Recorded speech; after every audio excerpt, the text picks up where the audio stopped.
live from inside Porsche, Colorado Springs. It's the First Dibs podcast with our hosts, John Deisty and Justin Underwood. Buckle up and let's go for a ride.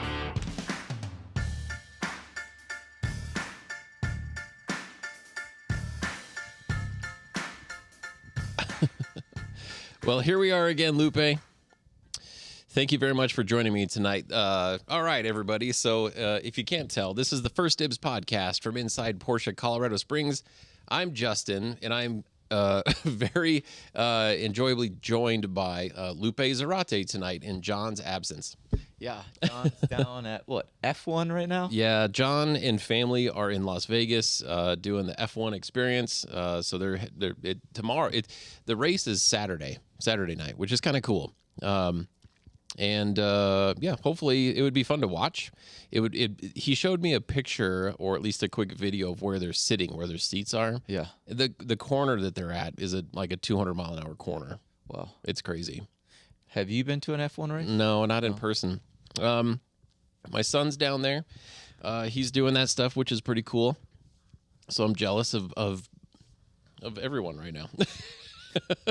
And then people are on vacation. So Ted's out for the next week. Joe is out for a little while. He's doing something crazy cool with Porsche.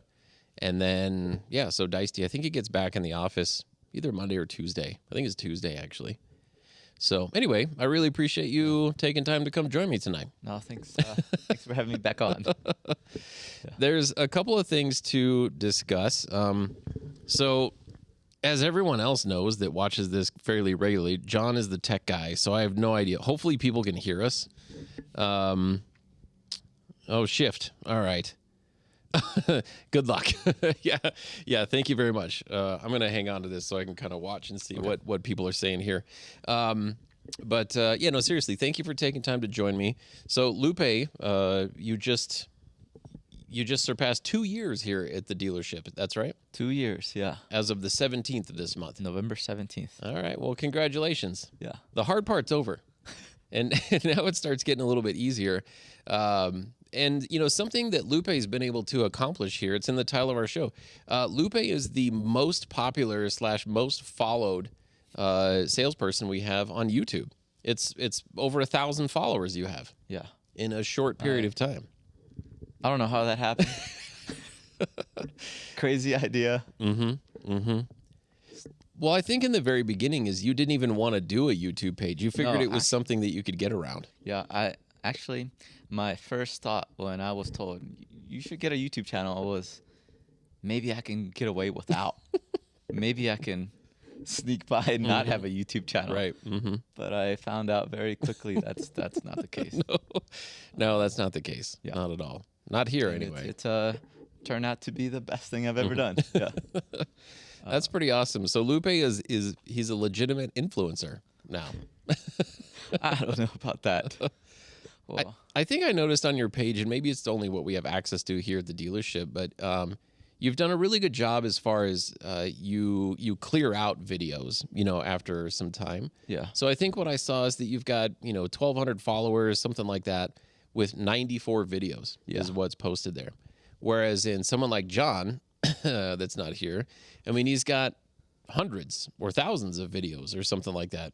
And he does not have 1,000 followers. Granted, it's quite a few. I want to say it's hovering around 800, maybe just shy of 800 or something like that. Anyway, I just want to say congratulations. So that's pretty awesome. Job well done, Lupe. Thank you. Yeah. We can talk a little bit more about that, but we should probably get to some business. So one thing that you are known for is doing the lot walk. And so you could probably help me today think of some new inventory that's arrived here in this past week. Yeah. So this morning's inventory walkthrough, I did one today earlier. I noticed a couple new cars here. Okay. I think it's a 2016 GT4. That's right. Is that right? I saw a Audi RS6 Savant with a matte wrap on it. That's pretty awesome. That's a pretty beautiful car. Yeah. 22? I think it's a 22. Yeah, 2022. Daytona gray pearl effect with a matte wrap finish. or like what they call the stealth wrap. Yeah. So it's clear. It's translucent, but yeah, it gives it a matte finish. Loaded. That car is hard loaded. Ceramic brakes, executive package, black optics package, driver assistance package. I mean, just huge. That was a huge build of a car. Yeah. I was trying to write a description about it today, and I got tired of typing all the options. But that should be a really, really cool car when it gets through. Are sweet cars, man. From the moment you start it, it looks like a wagon and it might not appeal to some people, but from the moment you start it, man, it brings a smile to my face at least. That's right. Yeah, that V8, car is sport exhaust. Twin turbo. That's a heck of a car. Absolutely. And then the GT4 that you mentioned, agate gray, I think GT4. Yeah. With the black interior and red stitching, which the 2016 GT4s, it's important to know, those are all manual transmission cars. Not like the newer GT4s where they're PDK. But I don't remember the miles off the top of my head for that car, but it looks in really clean condition. Someone took care of it. Really clean condition. And not that it matters, but the RS6 and the GT4 were traded in by one individual that is the proud owner of a 2022 GT3 Touring that made it out, to the East Coast. And then those two cars came in return. So obviously the guy likes gray, right, which is pretty cool, very fitting for it. But it definitely appears that both cars were really, really well cared for. So those will be coming up. They should. Well, at least the GT4 will get through the CPO process. Should be with a breeze, and then the RS6 will probably just need to do some minor service stuff to it. I don't know what we should do with the wrap. It looks good. Yeah. Maybe we'll try it in the matte finish. Worst case scenario is that we pull it off. Normally, when we get a car in that has any kind of wrap on it, is that we remove that stuff almost instantly. But I like the way that this one looks. And it's not really hiding anything because you're seeing the actual color of the car. It just changes the finish of it. Yeah. And it protects the whole body of the car. So yeah. I think we'll try it the way that it sits. You also mentioned, if we're going to stick with the gray theme, is we got a seal gray 2003 Carrera 4S. Yes. That's a pretty cool car. Manual transmission. Mm-hmm. Yeah. Mm-hmm. This one was a driver for sure. It's about 135,000 miles. Very well, just loved by the previous owner. This was his car. This was his baby of a car. Got to pick that up from the previous owner just the other day on this past Wednesday. And it was kind of an emotional event. She didn't think she was going to be emotional, seeing that car go away just because it was part of their life, for a very long time. So I'm kind of excited to, give that car a new home. We'll do some refreshing of it, but 996s are doing great. And Carrera 4Ss, in my opinion, they have their own distinct sound. And this car is it's bone stock, which is awesome. That's the best way to keep that car. And they have a unique sound. Even though they don't have a unique exhaust system compared to the regular Carreras for that generation, there's just something about it. Maybe it's the makeup, the body, who knows? But the Carrera 4S just has a distinct note to it from the exhaust. And I think that it's one of the best sounding exhaust systems on the planet. Yeah. So I'm looking forward to that one coming through. I'm not sure if it's been brought up. There's a 2018 GT Silver Carrera S Coupe. Oh, that's right. Mm-hmm. Yep, I've seen that one floating around somewhere. Is that a manual? PDK car. Mm-hmm. Yep, I've seen that one floating around. That's a pretty sweet car. I'm trying to think if anything else has landed this week. 3 new Macan S's that are all available. Yes. Gas engines or electric? Gas engines. Okay. 2 of them are black, and one of them is silver. Okay. Okay. Fantastic. And we still have new 911s in inventory, which is pretty wild. I think one of them is a GTS Cabriolet. I think there's a Guards Red. Yeah, Guards Cabriolet Red GTS. Cabriolet. I figure, how did that thing sneak through? Yeah. Right? All the other GTSs are spoken for. Right, exactly. And then I don't know if we're allowed to talk about it or not, but we're going to. But you know more about this car than I do because I think you've been taking leads on it. But it's a 25 or 26 GT3 Touring. Yes. There is a GT3 Touring Slate Gray, just became available. PCCBs, 18-way seats, PDK transmission, black interior. That's a sweet car. It is a super cool car. I've seen it briefly. Yeah. I didn't know that was going to be an available car. But that's pretty awesome, right? That it is. It's sitting here. It's on the ground. I mean, you can buy it tomorrow, right? Yeah. That's pretty stellar. I know I've heard you talking with customers about that car. So, yeah, word travels quickly. When a car like that is on the ground and available. Yeah. So, there's 3 winged GT3s also on the way. Oh, on the way. On the way. Nice. 2 of them expected to be here in December, and 1 in January. Nice. Gentian blue, vanadium gray, and a white one. White one will be in January. Okay. Fantastic. Hey. New GT3s available here. That's right. So tonight, the phone number to call is 719-219-5044. Ask for John, then be transferred to Lupe. Right. So that's going to be our theme. Or just watch Lupe's YouTube channel. You'll see everything that's on the lot. Right. It's rolling around here. So that's pretty awesome. All right, Lupe. This is the hard stuff. Or is there any other cars that are fresh arrivals you can think of that are worth talking about? No. I think we already mentioned the. Did we ever talk about the Panamera GTS? There's a slate gray brand new Panamera GTS that's available. What? I can't believe it's still here. What? Yeah. That's here on the lot? Slate gray Panamera GTS with the black interior. That's a heck of a car. That car's been in hiding. Someone's hiding that car. That's amazing. That's probably the second GTS we've ever received, as far as like the new generation goes, because it's V8, right? That's the V8 twin turbocharged. Oh my gosh, what a car! That thing's awesome. Yeah, the first one was the fountain blue one, right? Yeah, that was beautiful. That was just here for service, actually. But yeah, no, the Panamera GTS. What an amazing car. That's good. That's great, man. This is what you get when you walk the lot every single day, right? Yeah. You find out what's here, what's available.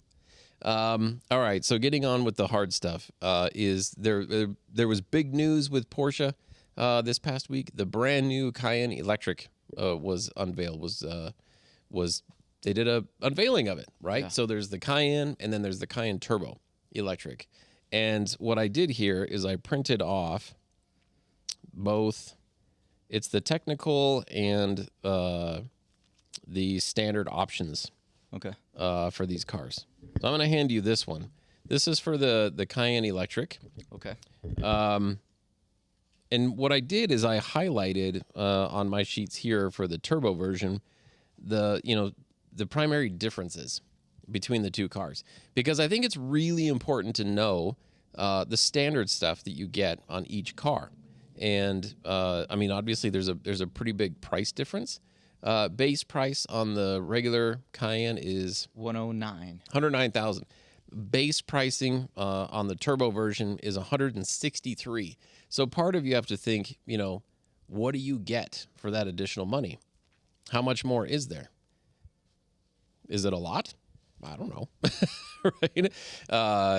There's some pretty crazy features, right, that we watched on the Cayennes. They primarily talk about the turbo version. If you haven't seen the official release video, it's really, really cool. They do a race with the 918 Spider, which is pretty awesome.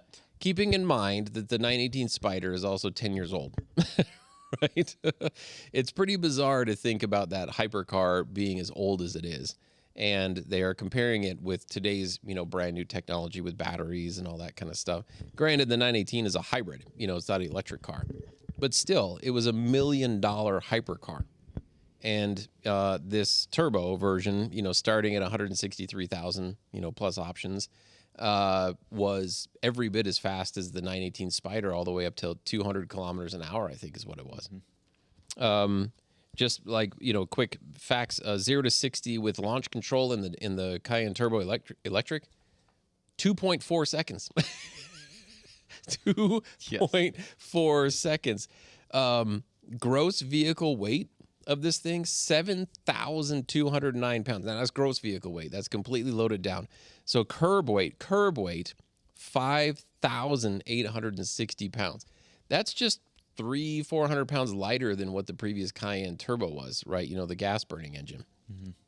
So keeping in mind, yeah, a 6,000 pound electric Cayenne is just as fast as the 918 Spider.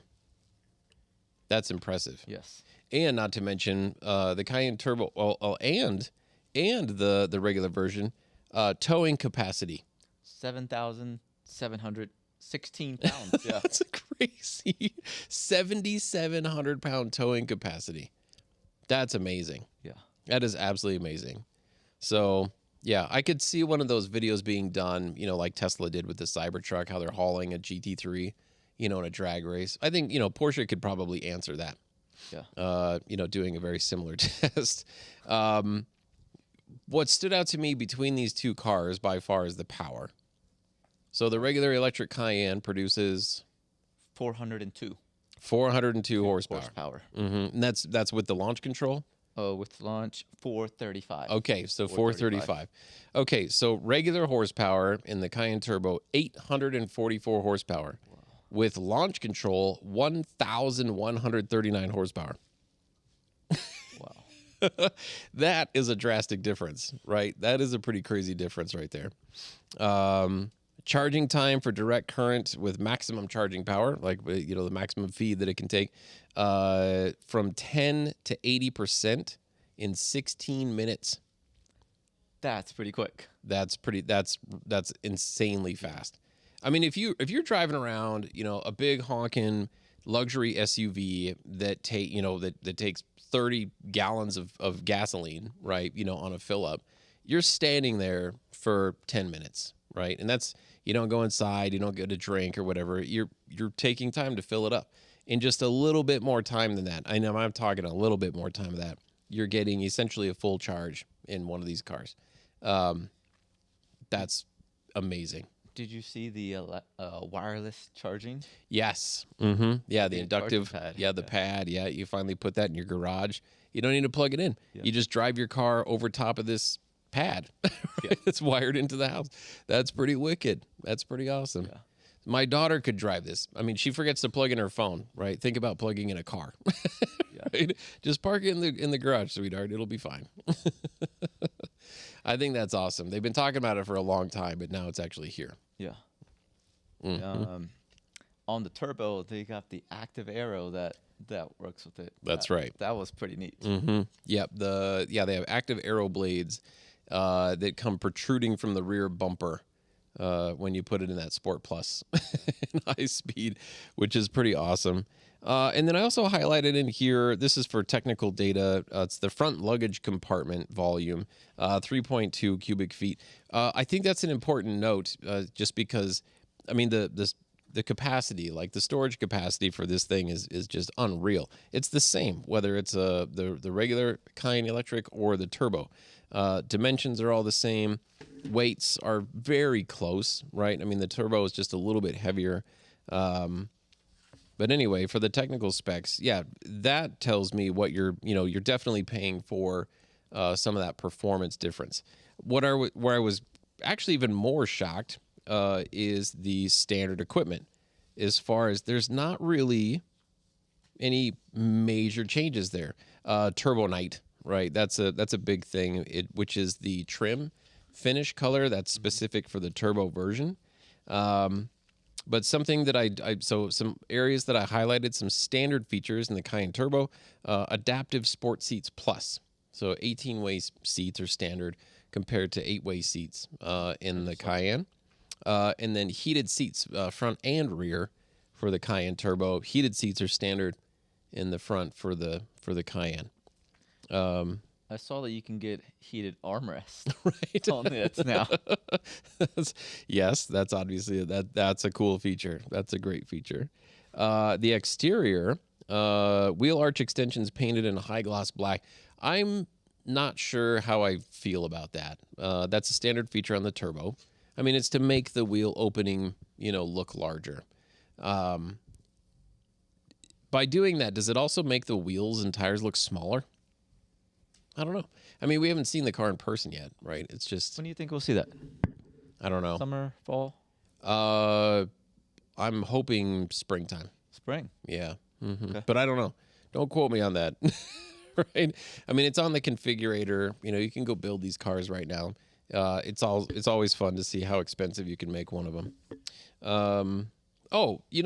Since roof and transport system is on here, I thought it was kind of cool. 220 pounds weight capacity for the bars on top. For the roof? That's quite a bit, man. That's pretty heavy. Sitting up top there. So that's a great feature. The turbo comes with torque vectoring plus, and it comes with the sports chrono package with the push to pass, and those are things that you can order on the regular Cayenne. And then the lights, HD matrix design LED headlights, where the Cayenne has matrix design versus the HD version. I mean, these are all like very minimal things. Interior trim in the turbo, they've got matte carbon fiber for the interior trim is standard, and I want to say on that one it's like the Laser shade. laser shade. That's did you watch the what's the taser face? You know what I'm talking about? There was going to be a change of power in Guardians of the Galaxy, like the bad guys or Yes. whatever. Yeah, and his name, like the new leader, was Taserface. Everyone starts cracking up and laughing at him. But anyway, so yeah, the laser shade. I'm assuming that's kind of like black. Yeah. No, it's cool. They both have heated steering wheels. The turbo gets the heated GT Sport steering wheel in leather. And I think the regular Cayenne, it's still heated. It's a heated steering wheel. Heated multi-function steering wheel and leather. There you go. Mm-hmm. Look at that. Comes standard with the electric sport sound. That's right. That's right. Exactly. Mm-hmm. Let's see. Door sill guards in black brushed aluminum, and I think yours are stainless steel, maybe. Roof lining and race text in the turbo, where yours is fabric. Fabric, yeah. And I think that's the memory. So the memory seats in the turbo include both driver and passenger, and the memory seat in the regular Cayenne is for the driver only, is standard. And then standard equipment for audio is Bose in the turbo, and I think it's the Sound Package Plus in the regular Cayenne. So, I mean, really when it boils, and that's a lot of pages. I mean, that's 10 pages of standard equipment, and we're able to, pick out a few items. I mean, it's really, they're very comparable. They both have soft closed doors. Yeah. For standard equipment. That's awesome. I mean, that's wicked impressive. I mean, technology just keeps getting, better and better. But Porsche's definitely, stepping it up big time, as far as just what's included with the car. And we're not even talking about, the interior infotainment stuff. That is all new. Mm-hmm. The whole center section, curved display. And they have a handrest, like a specific, dedicated spot, like for the ball of your hand to rest on, right? So you don't have to hover, when you're going down a bumpy road or whatever. Yeah. There's a specific space there, and the guy points out that everything is ergonomic. So even if you happen to go into like an intense situation, it's very comfortable. Right, in the car, and there's places to grab, and but the handrest is that's I like that. I think it's little things like that make such a big difference, in the car overall. So anyway, I'm excited to see the thing in person. When we did the ultimate test drive experience down at the PPIR, when I was passenger, I would find myself the grab handles on the Cayennes. A lot of people ask, why are they there? They're actually functional. Right. I found myself using them every time, and they're comfy. They're strategically positioned for you to. They're grab handles. Yeah. Yeah, no, they do. They fit. They fit on the your hand. 911s. Like there's the knee bolsters on the side of the column. they were right where my knee was rubbing against. That's right. Yeah. That's right. I thought that was amazing. Mm-hmm. The thinking behind that. Absolutely. Yeah. I mean, sometimes, and we joke about it, is sometimes they think too much. An example of that in the past was Porsche Logic. So the rear hatch of a Cayenne, and especially Panameras, if the hatch was open, the only place that you could close it from was from the rear hatch. You couldn't close it from inside the car. And that's changed, since then. But the Porsche Logic, and they seriously said this, if you open the rear hatch, obviously someone was back there. Right? And so it was like, so someone could push that button, right, to close the rear hatch. And it's like, well, what if that someone is an 8-year-old kid, right, that hops out for soccer practice? You open the rear hatch for your 8-year-old kid as you drive up in line. The kid grabs his bag out of the bag. He can't reach it. Right? He or she can't reach the button to close it. And so the parent, right, inside driving, what are they going to do? Are they going to get out? No, they need to close the hatch, from inside and then move on. So the Porsche Logic changed from, okay, we can see that, happening. And granted, opening the hatch, I think, was a one-touch feature, but closing the hatch, you had to hold the button in order, because I did agree with this. If all of a sudden you realize that, whoa, something's there, you could stop it, right? As soon as you let go of the button, it would stop moving, because you didn't want to, crunch, something that was there. But anyway, so sometimes they definitely overthink things, but for good reason. They try and think of every possible scenario, and you're going to have to make some, judgmental decisions on where to stop with it. So I think they've done a really great job overall. Yeah. The button on the Macan, when I first started and got with the brand, I was like, where the heck is the button? Right in front of me, right by the wiper arm. Yep, exactly. Yeah, they still hide that one in there, which is pretty cool. I like that. So you got a lot of support. We've got people commenting. Shift Colorado, thanks guys for chiming in and continuing to watch and participate. They say hi Lupe, and they're hello from somewhere in the Pacific. That's Somewhere cool. in the Pacific. Mm-hmm. Okay. And then Stephen H., the inventory walkthrough are much appreciated. So he's watching your videos, which is pretty awesome. Stephen, thank you so much. Very loyal watcher, listener to the show, and he's always got some really great questions. Let's see, which actually, Stephen H. has a question. Which options are frequently undervalued in terms of the benefits they offer relative to their cost? That's a good question. Yeah, options are frequently undervalued in terms of the benefits they offer relative to their cost. I would, I don't build cars now, but I would say that if the Porsche dynamic chassis control is still an option to put on the car, I think that's a very undervalued feature. Part of the reason for it is the Porsche dynamic chassis control, the PDCC feature. If you drive around with that on all the time, your tires will last longer. And that's true. The PDCC system keeps a perfect contact patch with the tire on the ground at all times. So without PDCC, you have to sacrifice your tires just a little bit because of geometry and the way that alignment angles work. And so in sports cars, you're going to be riding on the inside corners or edges of the tires more than the outside. And that's because when you're turning, right, suspension settles, that kind of stuff. And that's, so if you could imagine, right, your tires are kind of in like this, if you will, right? And you're just driving in a straight line. And then when you corner, right, tires will move in these directions. I mean, obviously that's a pretty exaggerated view, but you have to be turning in order to get that patch to be flat on the ground versus, riding on the inside edge of the tire.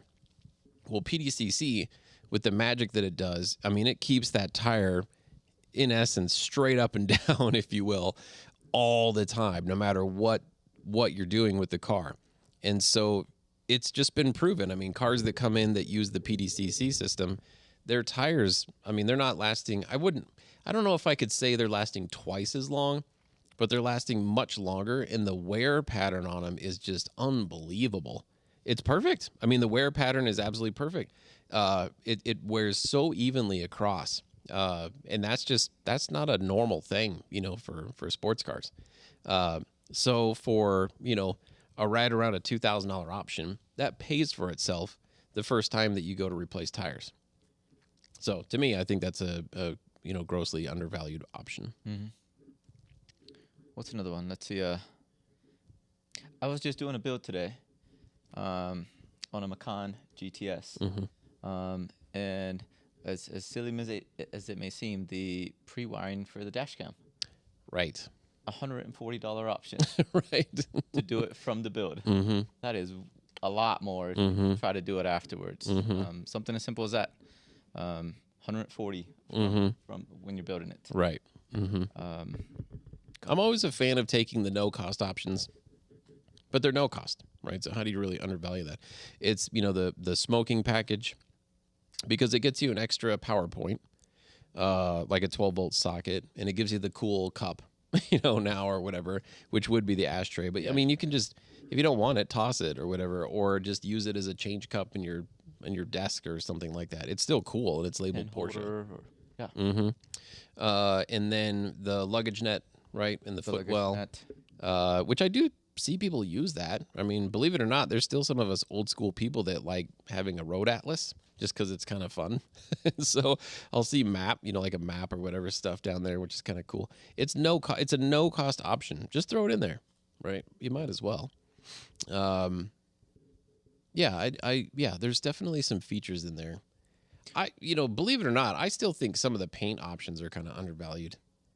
It's kind of crazy to me how cheap it is to paint a car at the factory when you think about it. There was a $800 option to do a way nicer paint job, Right. Mm-hmm. on this Macan Mm-hmm. that we were looking at. Yeah, I think that's pretty incredible.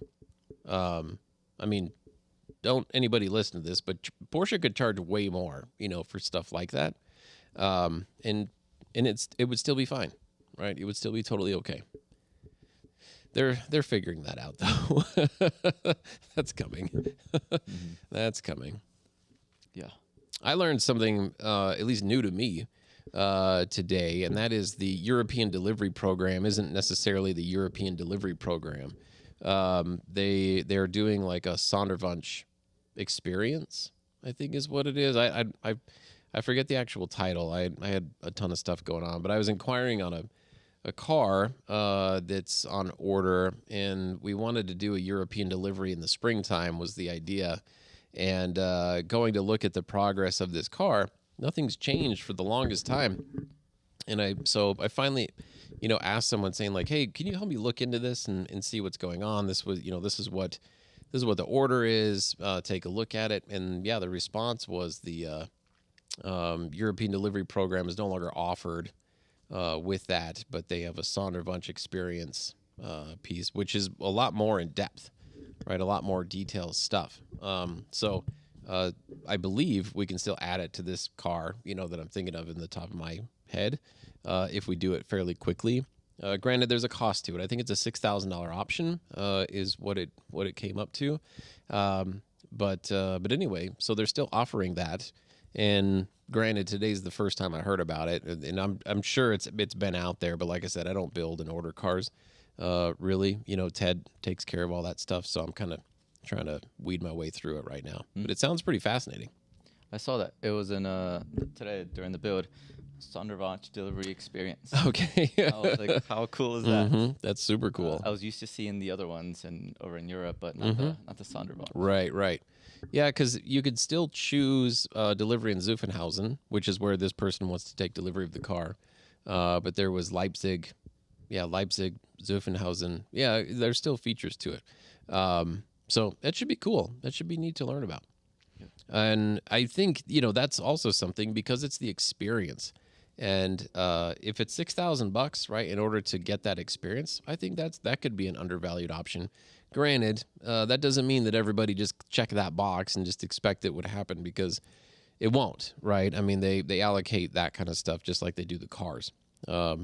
It's very difficult anymore. Granted, we still try for it, and if you're very, very patient, there's a chance that we could make all that stuff, come to light.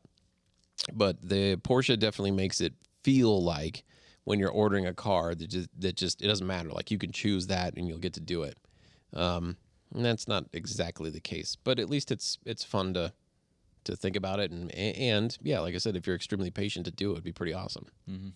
So. Or you can do a Porsche Colorado Springs delivery. That's right.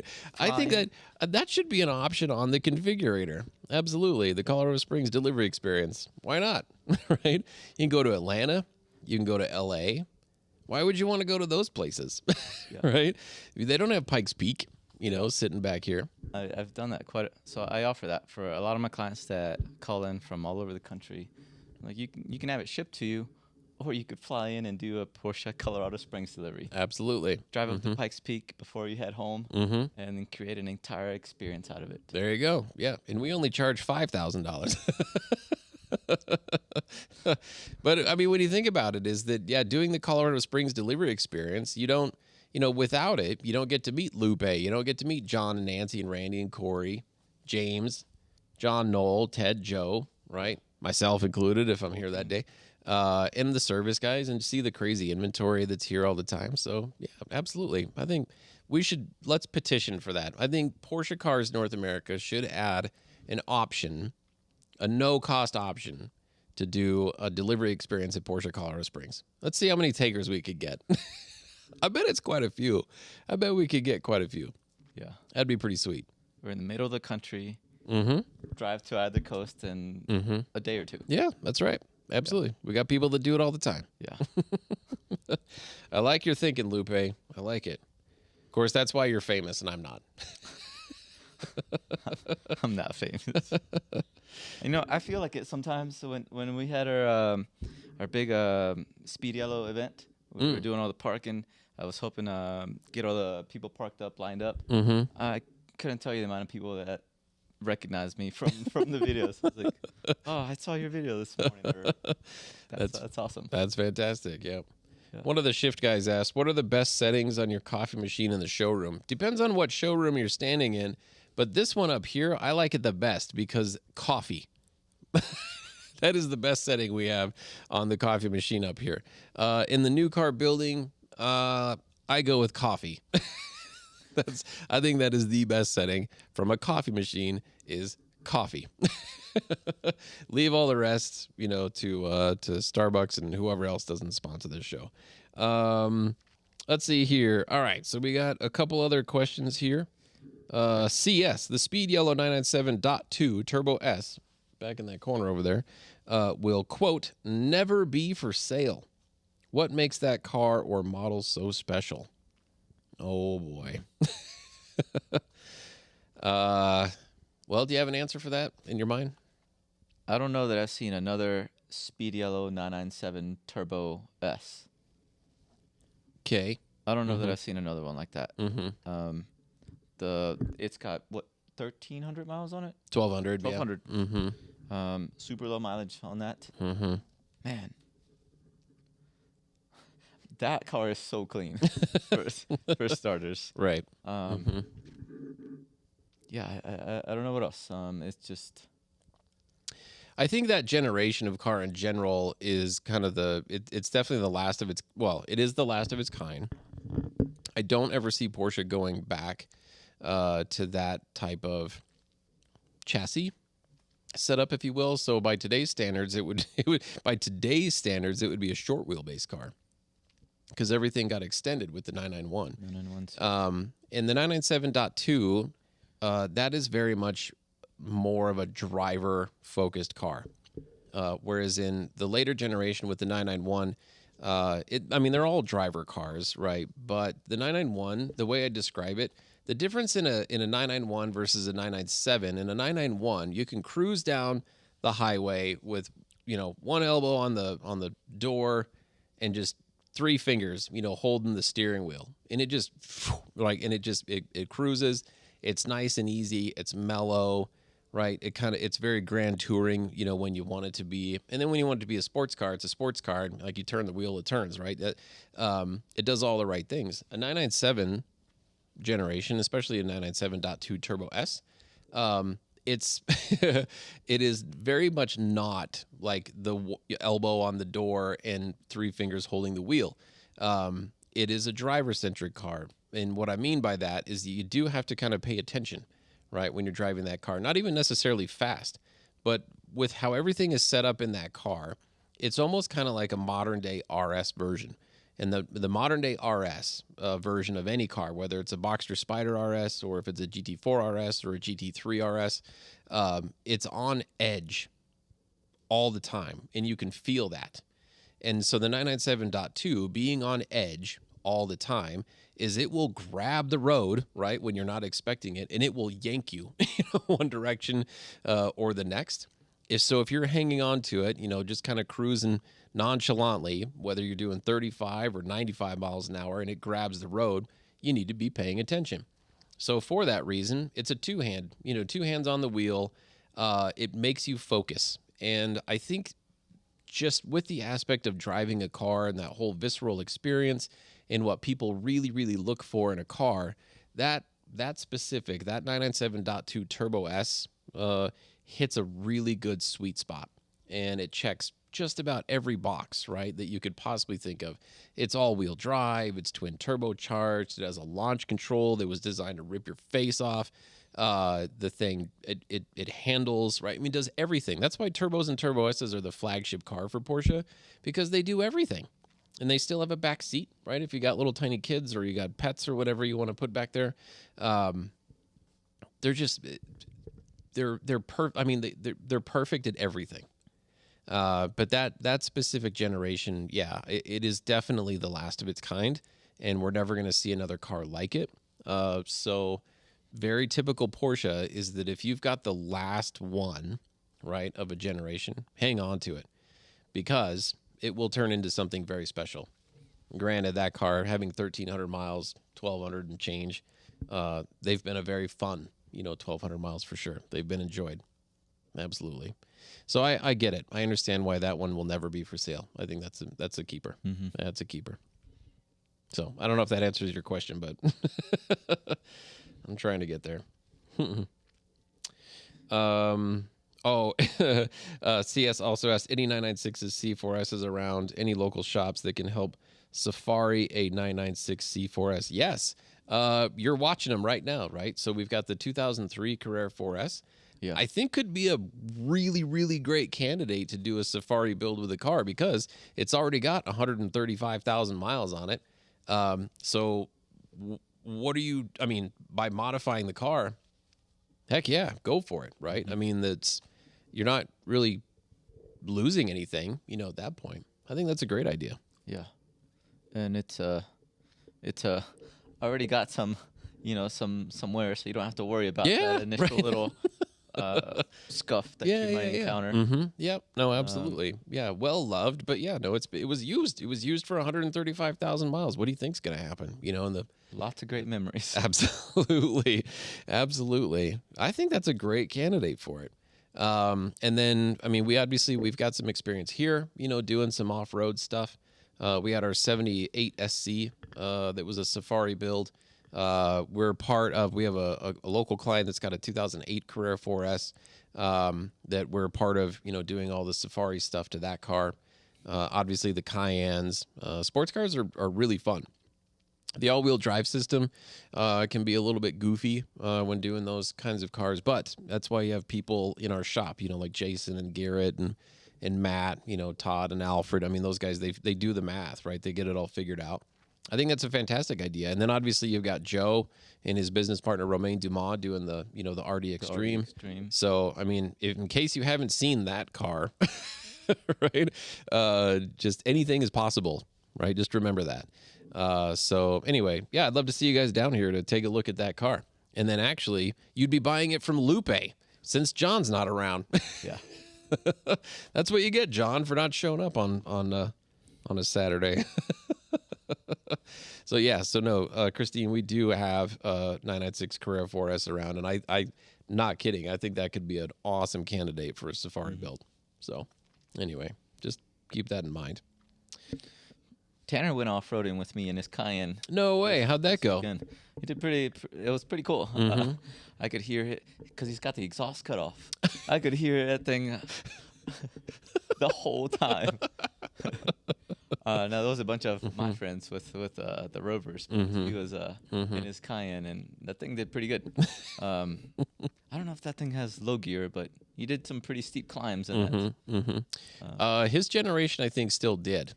His generation had the actual transfer case, the low-range transfer case. Yeah. You could flip in and out of. So, yeah, very possible. Yeah. That was fun. I could hear him ripping on that thing the whole time. And I can't exactly rip it in mine, but Right. That's awesome. And that's our parts guy. Tanner is in parts. So That's awesome, man. That's very cool. I want one so bad, man. The Cayenne? Yes. Would you do the off-roady type build? 100%. John and I have talked about it. I still think the way to go is the exact opposite, and I think it's slam it and make a race car out of one.